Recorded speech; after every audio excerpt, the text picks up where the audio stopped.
এই গরু রচনা বলতো।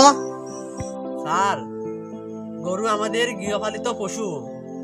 গরুর একটা লেজ আছে এবং 4টা পা আছে। গরু আমাদের দুধ দেয়।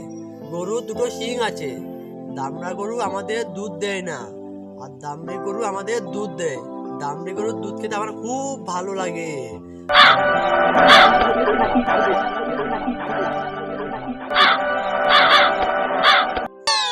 ধন্যবাদ স্যার। ভেরি গুড, তুমি সুন্দর রচনা বলেছ। এই আকাশ, মারছিস কেন? এই এখন তুই রচনা বলবি। বন্ধু বন্ধু বন্ধু স্যার আমাকে এখন রচনা দেবে বন্ধু, আমি কিছু পারি না বন্ধু, আমাকে কিছু চিন্তা বল। করিস না, চিন্তা করিস না, ডর পাইস না। হ্যাঁ পৃথিবীর সব রচনা একই হয়। क्या बोला क्या बोला?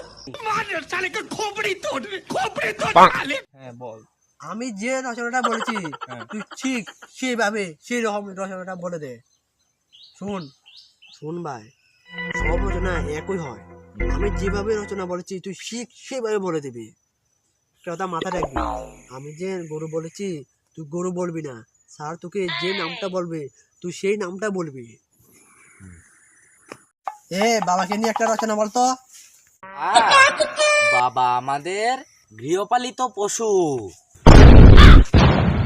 বাবার 4টি পা আছে আর 2টি শিং আছে ও আরো একটি লেজ আছে।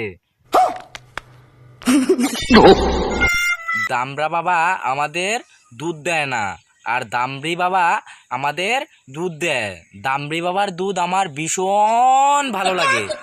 আর দামড়া বাবা আর দামড়ি বাবার গোবর জমি খুব উর্বরতা বাড়ে, জমিতে ফলন হয় ভালো।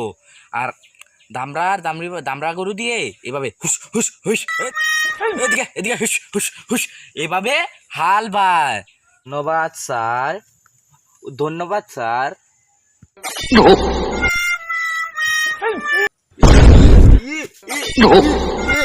खत्म। Bye bye tata good bye गया।